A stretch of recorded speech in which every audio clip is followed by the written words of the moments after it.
Hell, it's hot enough in the gym early in the last 10 minutes, so let's cool this place down. Bill, one of the questions I asked was a sense of relief or a sense of accomplishment? No, it's a sense of relief. We didn't play a lick in the second half, and they played well with a free mind in the second half, and you know, we played really well the first half with a free mind, and they just flip-flopped. And they shot it good the second half from beyond the arc. We didn't guard them very well, and then of course we played ridiculously ridiculous on offense to start the second half and just give them an opportunity to get back in the game.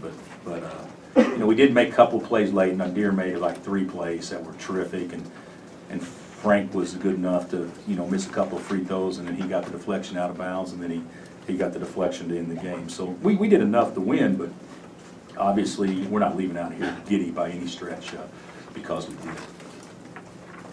Bill, sometimes a team will do something desperate to get back in. Did that happen, or did they just come out and play better? Did they shock you with anything to start the second half? No, press or turnovers or whatever? No. They didn't shock us with anything, but we knew they'd press.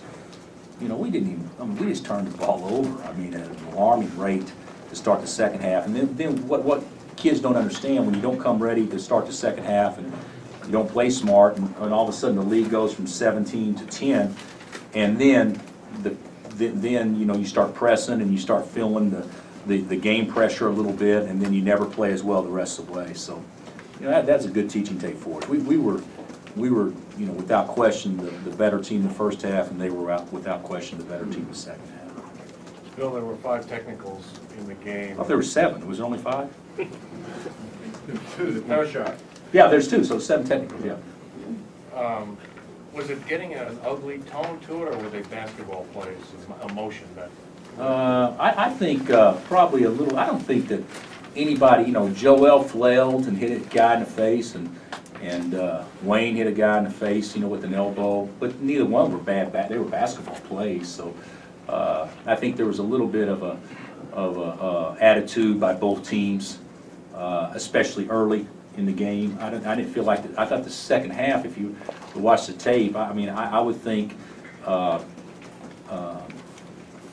bad plays was the reason for the technicals, and of course, you know, the officials have to call it if they go to the monitor and they see it. So I don't think it was anything from an emotion standpoint that created the bad plays. I think it was just guys making some bad plays that weren't very smart, especially from our side.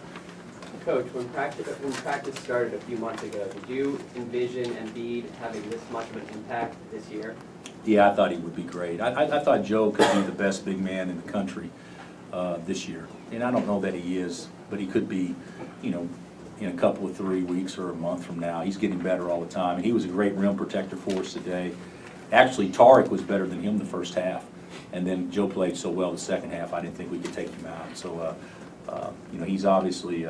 you know, he's a great talent, a terrific player, and we need to play through him a lot more. For him to only get 6 shots when we have a size advantage, obviously we didn't play very smart. Bill, I'm trying to figure out what this game says about Oklahoma State, about the way they played.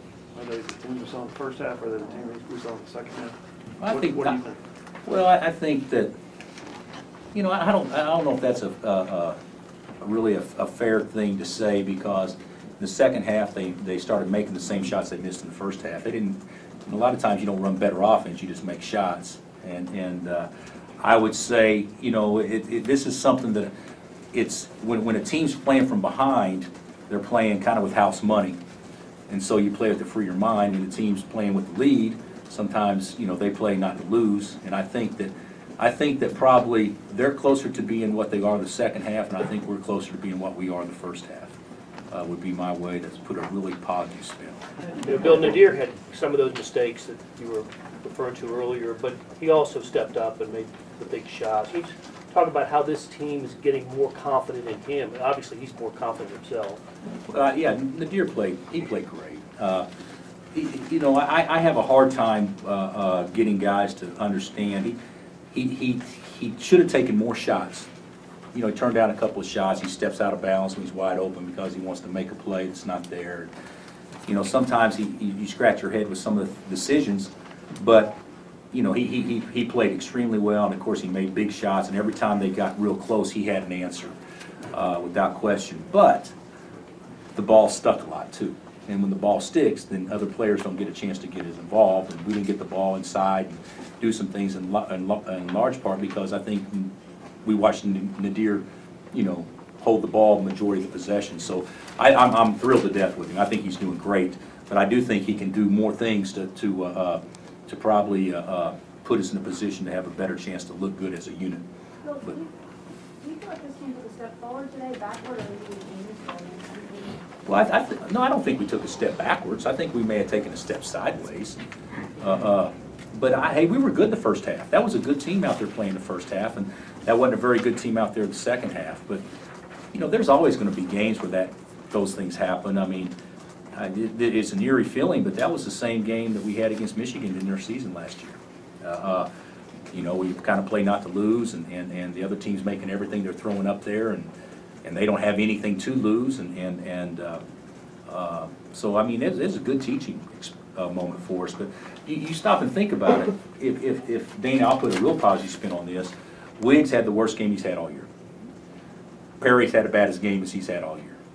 Wayne had about as game as he's had in a long time, and we won with 3 starters. So so the bench was good. There was a lot of positive things that were good, and those other players they'll step up and make plays, you know, moving forward. So I don't see it as being a step backwards. We shouldn't apologize for beating a top 10 team. Do you think the loss of Cobbins changes Oklahoma State as much as what we saw you guys feast on today? Well, I don't think we feasted on anything. I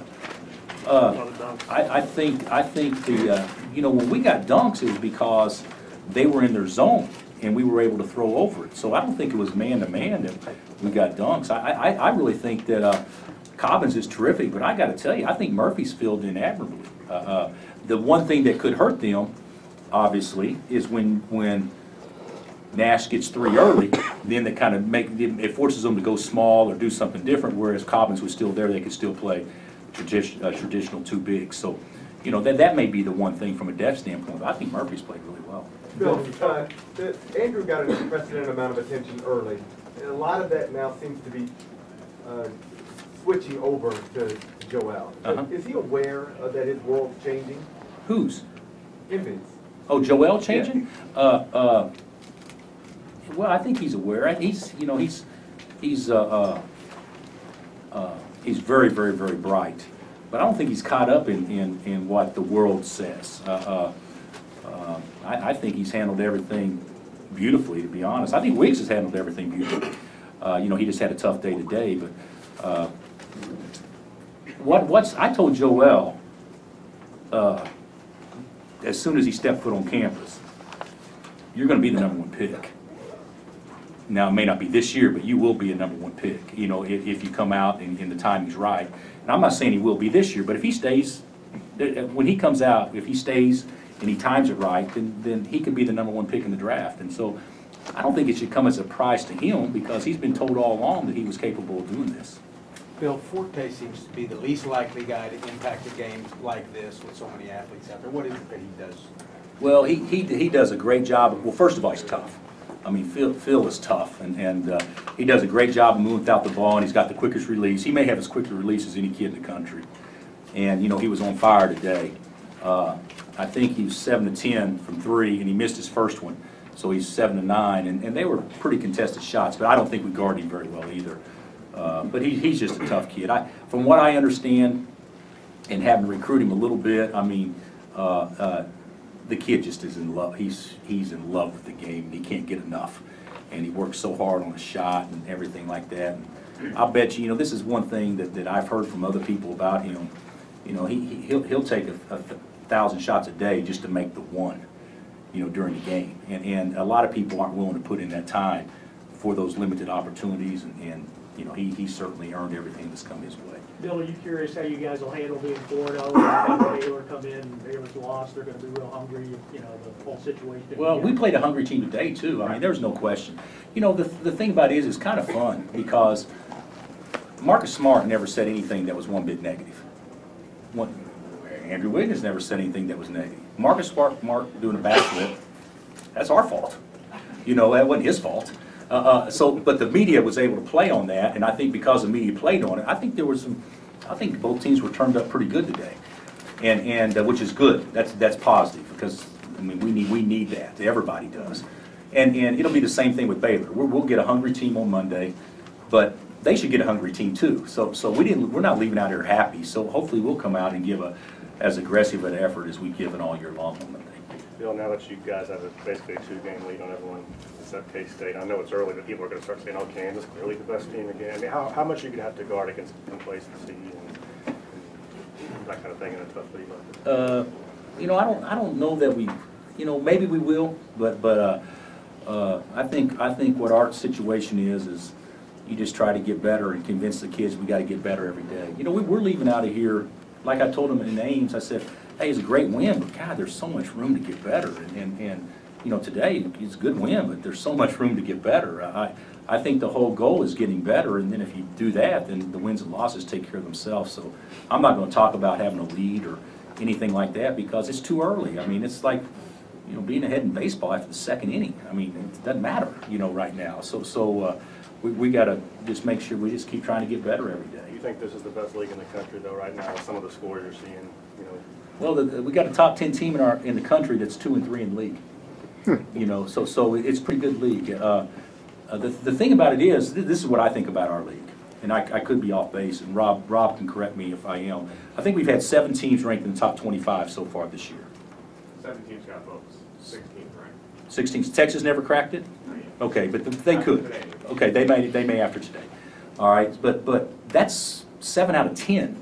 And a lot of people have 7 out of 14 or 7 out of, you know, 15 or whatever. So, you know, there's no off nights. And if you watched Texas Tech play the other day, they were good. I mean, they're good. And everybody's taking a positive step forward to get better. And, you know, statistically it may not be the best league, but I don't think you'd have to look past one other league to make a claim that, you know, our league's probably as tough as any league in the country. Bill, after the OU game, you talked about non-conference versus starting fresh. Obviously, that has worked out for you. Have you seen this team get better with every single practice, with every single game? I don't know if we got, you know, I'd like to say we have, but I think we've gotten, I thought we played good against OU. I thought we played better against K-State. I thought we, you know, controlled the situation pretty good in Ames. I'm not sure we were better today than what we've been, but I think our team's getting better. I think you know, it's with the attention that the team gets, and anything less than winning them all or losing one or whatever non-conference, I think in people's minds think there's something wrong, and we weren't ready to probably have a much better record than what we did non-conference. We could have been 10-3, maybe 11-2 if everything felt perfect, but we're about where we deserve to be, so I think starting off fresh and being 0-0, I think it gave everybody kind of a fresh start because people around here, and at least in the kids' minds, they hear what's wrong with us. Well, there really wasn't anything wrong with it. We got to figure out how to play and how to win. So I like where we're at. I think our schedule's helped us, and I think getting to conference season gave us new life.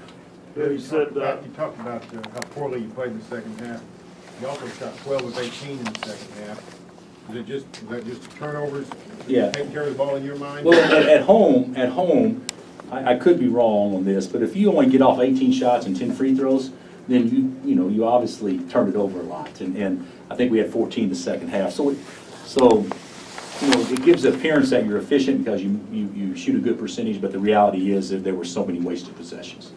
Bill, you said on the radio earlier this week that Oklahoma State you thought could be a Final Four team. Sure.